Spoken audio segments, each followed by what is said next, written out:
Muy bien. Entonces, a ver, espera, nada más.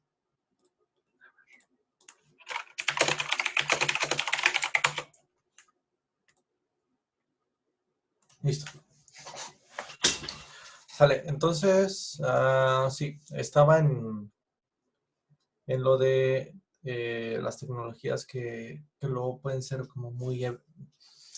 hay un término que me gusta que es evergreen, que es como eh, tecnologías que se, te hacen creer que son importantes aprenderlas solo porque son nuevas y porque todo el mundo dice, pues es que es lo mejor del mundo, bla, bla, bla.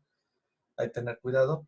Y eso no va a pasar nunca con PHP. Y sí puede pasar con algunos frameworks de PHP, como por ejemplo pasó con CodeIgniter, que fue un framework que se usó mucho tiempo en su época, pero cuando algo ya empieza a tener un fanbase bastante grande, eh, ya no es tan vulnerable de que eso le vaya a pasar.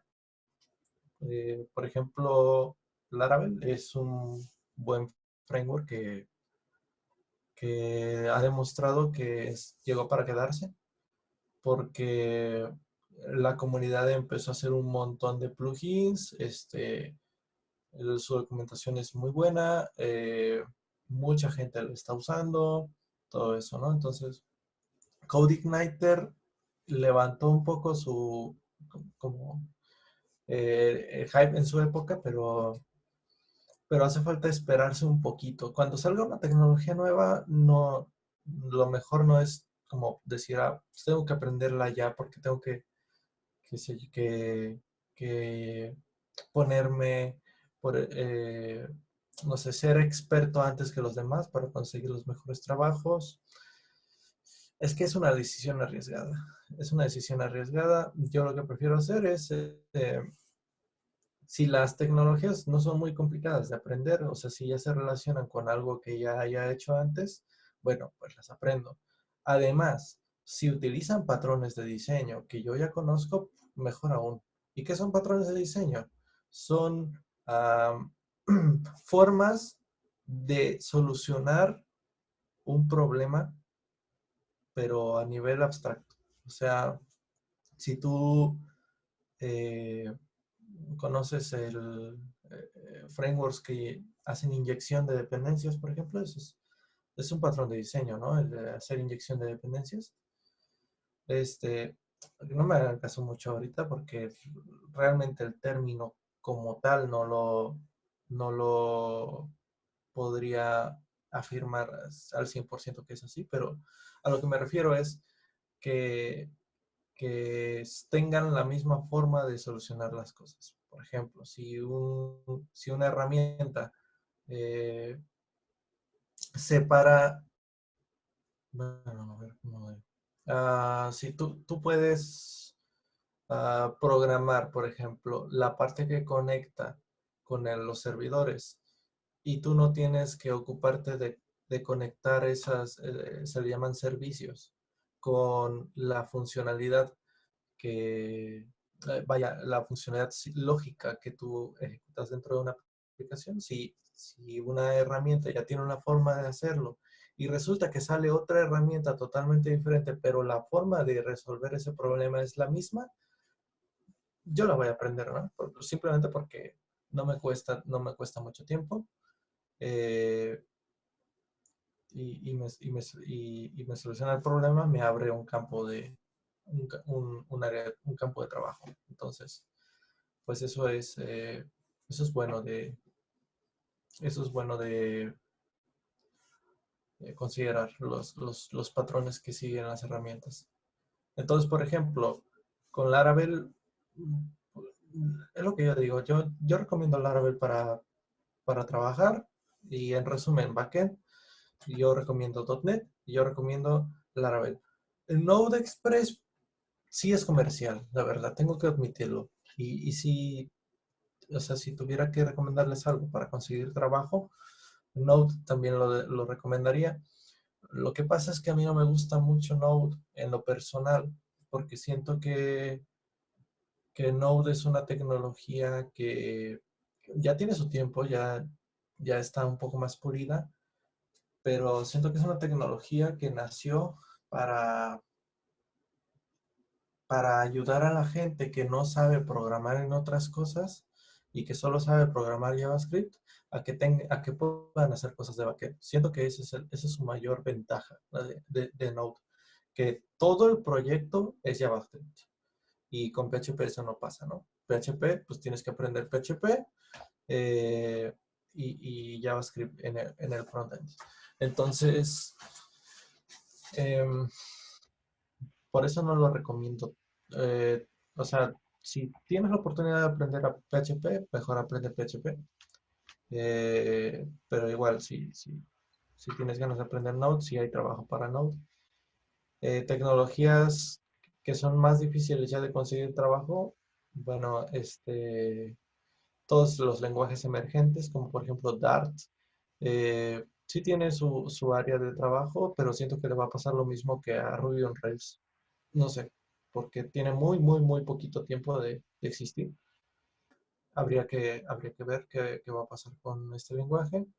También Python es un lenguaje que sí tiene trabajo, que se utiliza un poco más para scripting. Eso quiere decir para hacer como recopilación de información, pero no es tan común.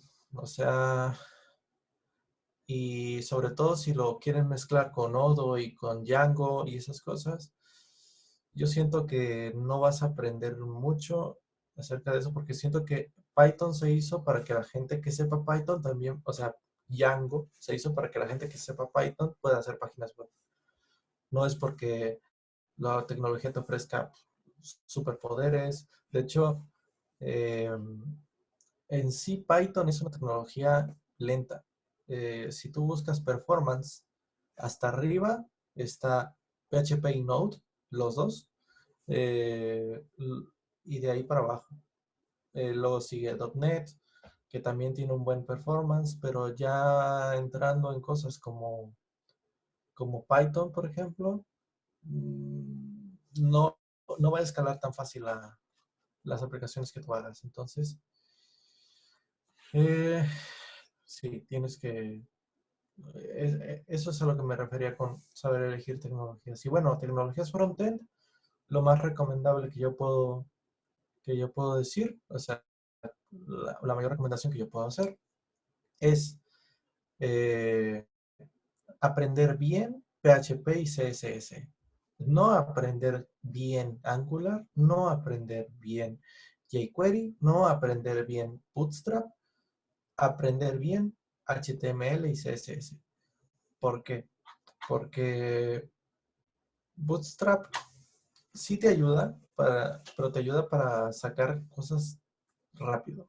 O sea, no te ofrece mucho aprendizaje en realidad. O sea, eso te sirve, es como estudiar antes del examen, ¿sabes? Si estudias antes del examen, pues sí, puede que te salga bien, que al día siguiente en el examen, no sé, saques una buena calificación, pero, pero después del examen no vas a aprender mucho, o sea, no se te va a quedar mucho conocimiento. ¿Cómo puedo aprender HTML y CSS haciendo HTML y CSS? Sobre todo yo voy a recomendar un par de sitios, que me han sido muy útiles. Con CSS Grid y Flexbox, que se llama CSS Tricks. Lo pueden buscar en internet como css-tricks.com. Es una página muy, o sea, sí, un sitio de internet muy bueno para aprender CSS. Eh, ¿Qué te ofrece? Bueno, yo en particular quiero recomendar aprender Flexbox y CSS Grid. Bueno, Grid no tanto, porque apenas va emergiendo, pero en un futuro va a ser un buen fit. Va a ser ¿cómo decirlo? Mm, va a ser muy conveniente de que sepas CSS Grid. ¿Por qué yo digo que CSS Grid sí es importante aprenderlo y a pesar de que acaba de salir y estas tecnologías de Dart y estas cosas, yo me esperaría tantito? ¿Por qué? Porque CSS Grid no es un framework, no es un lenguaje, es un estándar. Eso es una cosa muy importante. Cuando en los... bueno, HTML es un conjunto de reglas que la gente se ha puesto de acuerdo de que las cosas tienen que funcionar así. Por ejemplo, han dicho, bueno, cuando pongas P, se va a acomodar ideal para texto y después de que cierres P se va a hacer un salto de línea. La gente acordó que las cosas iban a funcionar así porque sí. Entonces, hace poco, la gente acordó que las reglas de CSS Grid se iban a respetar en todos los navegadores, ¿no? Dijeron, bueno, a partir de tal fecha nos vamos a dedicar a que cuando la gente escriba en el CSS cosas de CSS Grid o de Flexbox, tiene que funcionar así. Entonces, ¿cuál es la ventaja de estándares sobre frameworks? Que los estándares los mantienen los mismos creadores de los navegadores, o sea, los dueños de Chrome, los dueños de Firefox, ellos son los que mantienen el código base que hace que funcione, que en un navegador se renderice bien Flexbox y CSS Grid. En cambio, los frameworks emergentes, pues pueden sonar muy bien, todo lo que tú quieras, pero, un momento. Bueno, no pasa nada, ahorita atiendo el mensaje. Bueno, los frameworks los atienden otra gente.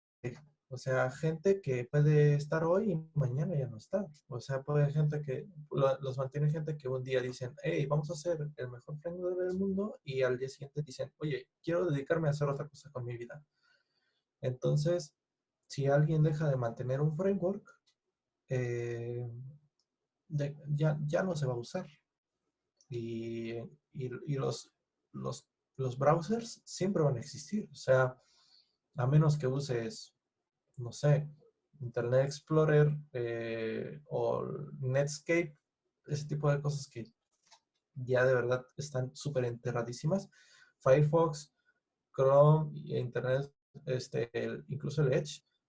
eh, y me atrevería a decir que Internet Explorer, pero a partir de la versión 12, eh, se han mantenido ahí. Entonces, eh, sí, por eso es que me da más confianza aprender estándares a aprender frameworks. Entonces, esa es una moraleja que yo puedo dejar a la gente de frontend, que si van a aprender un framework, bueno, primero tengan criterio. Y otra cosa del frontend es que las tecnologías cambian muchísimo. Por ejemplo, hace unos años, la forma de levantar páginas de frontend sin necesitar un servidor. Bueno, primero, necesitabas un servidor para levantar páginas web, y eso en ese entonces se trabajaba con ¿cómo se llama? El SAMP en Windows, porque tenías que tener a fuerzas un servidor corriendo tu página web si querías que se renderizaran bien las cosas que hicieras en Angular, por ejemplo. Eh, Después de eso llegaron el Node, los servidores de Node que se podían levantar sin necesidad de que tuvieras instalado algo tan así como súper acoplado como SAMP. Llegaron esos servidores a través de Grunt. Grunt tenía su propio eh, task runner. Bueno, Grunt es un task runner que tenía su propio servidor, o sea, su propio task de levantar un mini servidorcito que te dejaba probar las cosas. Luego, después de Grunt, llegó Gulp. Después de Gulp, llegó Webpack. Y ahorita estamos en Webpack. Pero todas estas transiciones han pasado en unos 2 o 3 años. Entonces, esa es una cosa con las tecnologías de front-end, que tienden a cambiar mucho, mucho, mucho. ¿Y cómo podemos, o sea, cómo podemos hacerle para mantenernos al día de las cosas? Pues lamentablemente es muy difícil saber si una de las tecnologías que estás usando hoy no se van a utilizar mañana. Por ejemplo, yo utilizaba mucho Browserify antes de que salieran todas estas cosas de Webpack y los procesadores de, de documentos y todo esto. Yo usaba Browserify, me hice experto en esa cosa. Bueno, tampoco era la tecnología más compleja del mundo, pero en algún momento dijeron, ¿sabes qué? Ya no se va a usar. Este, em, También era experto en AngularJS y eso fue una crueldad porque AngularJS fue el primer Angular que sacó Google. Después del segundo Angular se cambiaron a TypeScript y muchos de los desarrolladores de Angular o sea, reclamaron porque dijeron, nos hicimos súper expertos en JavaScript para aprender Angular y ahora nos cambiaron hasta el lenguaje. Entonces, la verdad es que los desarrolladores de frontend se enfrentan a ese desafío, que las tecnologías de frontend cambian mucho. Hoy, por ejemplo, hay un montón de frameworks como Angular, React, Vue, Ember, incluso hay, eh, eh, ¿cómo se le llaman? Procesadores de componentes web como Polymer, como Stencil, eh, tecnologías enfocadas al desarrollo móvil como Ionic. Hay un montón de tecnologías y la verdad es que es muy pesado de, de mantener todo eso. Lo que yo estoy haciendo ahorita para no sentir tanto el golpe es que trato de buscar que todas las tecnologías que yo use, por ejemplo, ya sea Angular, bueno, Angular de por sí ya funciona así, pero por ejemplo, Vue, cuando yo trato de usar Vue, eh, busco la forma de usarlo con TypeScript y me enfoco completamente en TypeScript. Esa es la manera que yo he encontrado de no saturarme tantísimo de cosas por aprender, sino que más bien las cosas nuevas que van saliendo, trato de adaptarlas a lo que ya sé, que viene siendo TypeScript. Y, y, y acerca de estos task runners, estos eh, que había antes de Grunt, Gulp y ahora Webpack, ahora lo que trato de hacer es no enfocarme tanto en cómo hacer mi propio Webpack, sino buscar gente que ya ha trabajado con más o menos lo mismo que yo necesito, copiar sus Webpack y utilizarlos para mí. Entonces, eso es eso es lo que yo estoy haciendo para evitar la saturación de cosas por aprender. O sea, a mí me gusta aprender, pero cuando te dicen todo lo que has aprendido en este año ya no se va a usar y tienes que empezar de cero, es muy diferente a que aprendas y te sirva de algo. Yo creo que mínimo tienes que sacarle 2 o 3 años de provecho a algo que aprendes para que ya sea, para que te haya convenido. Entonces, por eso cuido mucho qué cosas voy a aprender. Entonces, esos son algunos de los consejos que yo doy con respecto a tecnologías, de, de qué cosas recomiendo aprender eh, y cómo decidir si vas a aprender algo nuevo o no. Nos enfrentamos todos los días a que puede salir una herramienta nueva, pero bueno, ya les di algunos criterios que les pueden ayudar a decir, sí, sí, lo voy a aprender o no, mejor me voy a esperar un ratito a ver qué reacción tiene con la comunidad. Porque al final de cuentas todo depende de la comunidad. Si la comunidad lo adopta bien, eh, no sé, y se abre un campo, se abre un mercado para esa tecnología eh, y se vuelve, vaya ahí, y se mantiene ahí no sé, por algo de tiempo, entonces significa que ya es confiable, ¿no? Pero mientras no pase eso, la verdad es que es una moneda al aire. Y a veces hay que tomar esas decisiones porque pues porque es lo que tenemos que hacer para no quedarnos atrás. O sea, si yo no hubiera tomado la decisión de aprender este Browserify en su momento, ahorita seguiría trabajando con archivos de Angular así en JavaScript, tal cual, sin procesar, por ejemplo. Entonces, a veces hay que tomar esas decisiones arriesgadas, aunque ya no me sirve nada Browserify, pero bueno, en su momento me sirvió y tal vez una mala decisión, pero bueno, son cosas arriesgadas en la vida de los desarrolladores frontend. Em, por el lado de DevOps, yo recomiendo ampliamente aprender Docker. Docker y Kubernetes. ¿Por qué? Docker te ofrece que tú puedes correr aplicaciones que tú hiciste, por ejemplo, en Linux, con tu versión de PHP, tu versión de .NET, lo que tú quieras, y que cuando alguien más abra ese proyecto y lo abra en Docker, tenga exactamente las mismas versiones de Linux, de Docker, de PHP, de todo eso. Entonces, como que evita el problema es que sí funcionaba en mi máquina y no sé por qué no funciona en la tuya.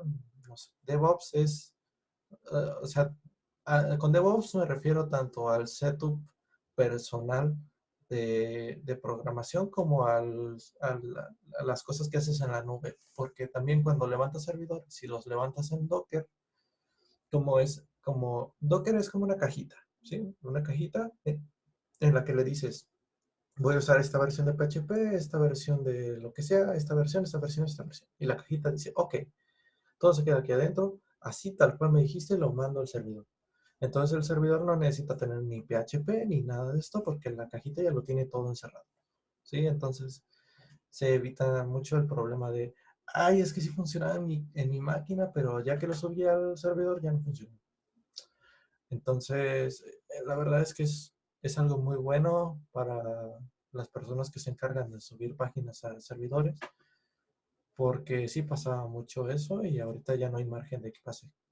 Y Kubernetes es algo bastante, bastante bonito porque te permite eh, no tener que configurar servicios manualmente. Me refiero a que si una página necesita conectarse a una base de datos y también a una base de caché, no sé, necesita un montón de servicios, de una cola de mensajería, por ejemplo, eh,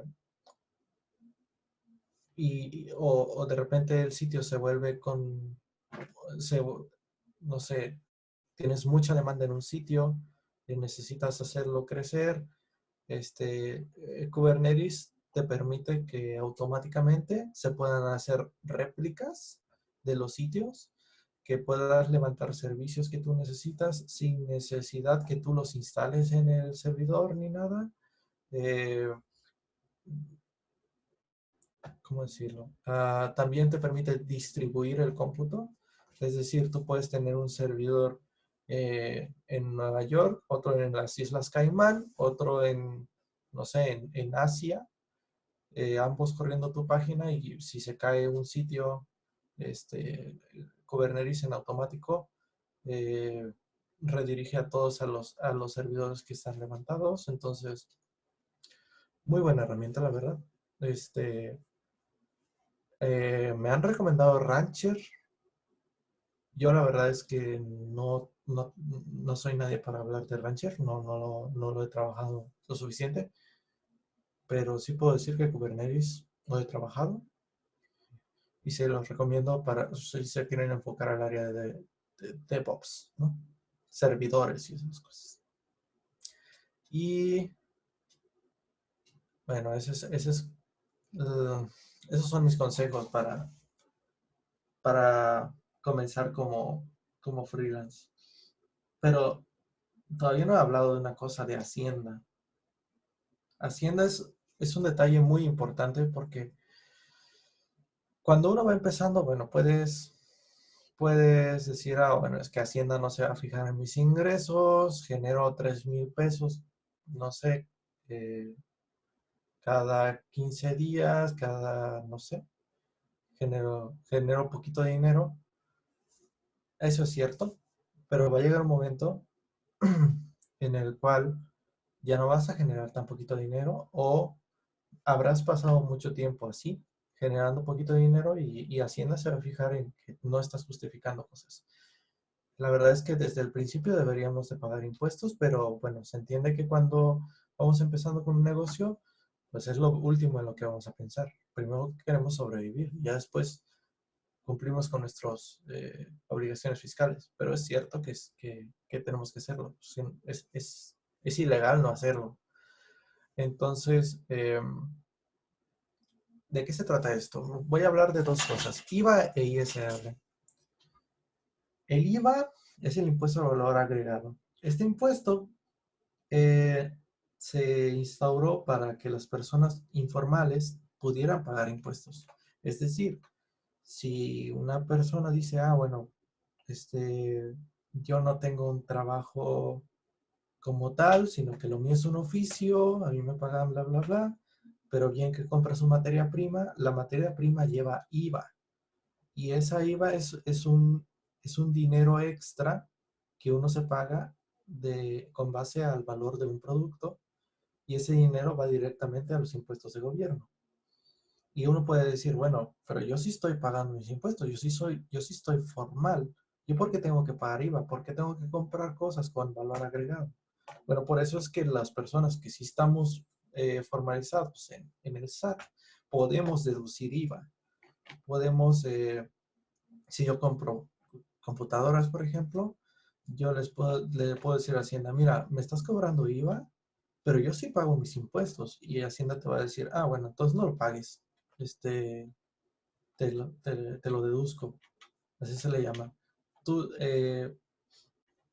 y tú también, cuando cobres un dinero, tienes que aumentarle el IVA porque no sabes si la persona a la que le vas a cobrar está formalizada o no.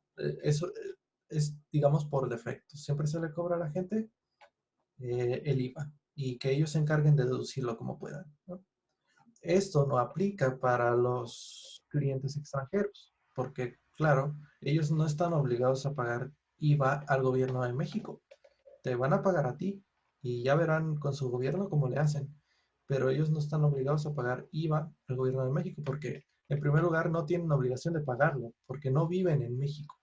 Entonces, por eso, cuando tú haces una factura a un cliente extranjero y no hay un puente intermedio, o sea, no hay una empresa mexicana que está entre tú y la persona, no cobras IVA, solo puedes cobrar ISR. Entonces, eh, este impuesto no tiene la gran complicación, nada más de todo lo que vayas a cobrar, le agregues un porcentaje y ya está. Lo importante es, o sea, el impuesto más duro es el ISR. Ese sí es un poco pesado. No cuando vas empezando. De hecho, es el más ligero cuando vas empezando. Porque te cobra porcentajes muy pequeños, como 10%, 12%, creo.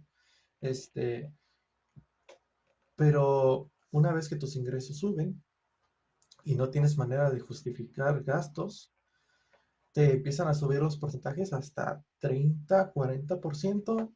Por ejemplo, si alguna vez me toca facturar un proyecto por 100,000 pesos, ya sin el IVA, o sea, ya quitándole el IVA, me quita, Hacienda nomás por hacer el trato, me quita 40,000 pesos, así nomás, porque eso es lo que, según la tabla de porcentajes de ISR, es lo que tengo que pagar.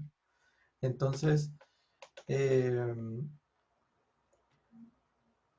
lo que se debe de hacer con estos impuestos, con lo del IVA y con lo del ISR, nada más es ser inteligentes con los gastos. O sea, todo lo que sea relacionado con gastos de la empresa, como por ejemplo computadoras, servidores, buscar la manera de conseguir recibos, facturas, eh, y justificarlos ante el SAT. Yo lo que estoy haciendo, porque Google pues, no tiene RFC, pero si te expide un recibito de, bueno, pagaste de este mes de tus servidores, aquí está tu recibo. Yo lo que hago es que eh, lo justifico ante el SAT porque tiene mis datos, tiene mi correo que tengo afiliado al SAT y les digo, mira, es que estoy pagando esto y ahí el SAT tiene un poco de criterio, pero normalmente no es así. Eso me lo pasan porque Google pues no tiene manera de conectar mi RFC con sus recibos. Pero normalmente cuando tú compras a un proveedor mexicano, tú tienes que pedir que la factura vaya con tu RFC, tus datos fiscales, el propósito de la factura, que normalmente es gastos en general, y todos esos gastos tú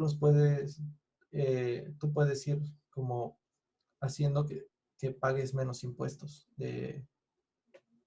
sí, del total que tú tienes que pagar. Tú le dices a Hacienda, pues es que mira, estoy gastando en eso también. Y Hacienda te dice, bueno, entonces no te va a cobrar tanto. Y yo lo que hago con los proyectos que tengo que cobrar, pues que son grandes, lo que hago es que hago pagos diferidos, pagos por parcialidades. Y esto lo hago con el comprobante de pago. Lo que hago es que le, le digo al cliente, mira, en vez de que me pagues todo junto, págamelo por partes y yo le hago un comprobante de pago, hago una factura inicial de que me debe tanto dinero y cada que me paga hago un comprobante de pago para decir, bueno, me pagó tanto dinero y así no genero tanto porcentaje de ISR de golpe. De nuevo, las declaraciones, bueno, esto es nuevo, las declaraciones mensuales son para informar tanto tus ingresos como tus gastos y siempre van a ser para que te cobre impuestos a Hacienda. Y por otro lado, la declaración anual sirve para revisar tus declaraciones mensuales y cuánto te debieron de haber ganado, te digo, cobrado según todo el año. Y si te cobraron de más, te regresan dinero. La declaración anual es buena por ese lado. Y también hay que saber que en la declaración anual tú puedes justificar gastos médicos y dentales. Si tú te compras un seguro de gastos médicos mayores, en la declaración anual puedes decir, mira, me gasté tanto en mi seguro y así te dice, ok, te regresamos tanto porcentaje. O por ejemplo, mira, en este mes gané mucho y me cobraste impuestos de más porque en los siguientes meses no gané nada. Entonces Hacienda te dice, perdón, te regreso tu dinero y te lo regreso. Nomás, si vas a pedir que te regresen tu dinero, tienes que hacer las cosas derechas, porque Hacienda también es de que si le pides el dinero, también te va a decir, a ver, espera, ¿de verdad te tengo que regresar dinero? La gente cuando trata de dinero no es tan flexible, ¿no? Pero yo veo, o sea, y hay personas que evaden los impuestos y lo que sea, pero yo creo que si nosotros exigimos buenos servicios médicos al país, que si exigimos buenas carreteras, lo que sea, pues no son de a gratis. Entonces, aunque sepamos que los políticos se vayan a clavar el dinero, lo que tú quieras, lo mejor es pagar los impuestos. O sea, así es, ya cumpliste con tu responsabilidad. Que los demás no cumplan con su responsabilidad, pues es culpa de ellos. Por ejemplo, yo este mes pagué, bueno, el mes pasado pagué muchísimos impuestos porque cobré un proyecto y yo estoy contento con ello porque con esto del coronavirus es lo que más le hace falta al gobierno, tener dinero para comprar respiradores, esas cosas. Que sí, la gente lo dice, es que se hacen millonarios los del gobierno. Pues ¿de dónde? De nuestros impuestos. Y esos impuestos también sirven para comprar todas estas cosas. Entonces, yo recomiendo pues que paguen sus impuestos, no sé. Y además duermen más tranquilos, no pensando de que me va a descubrir Hacienda, lo que sea. Te interrumpo un momento para reiniciar. que tenemos Sí. menos de un minuto para que nos corra. Ok. Reinicio y otra vez uno.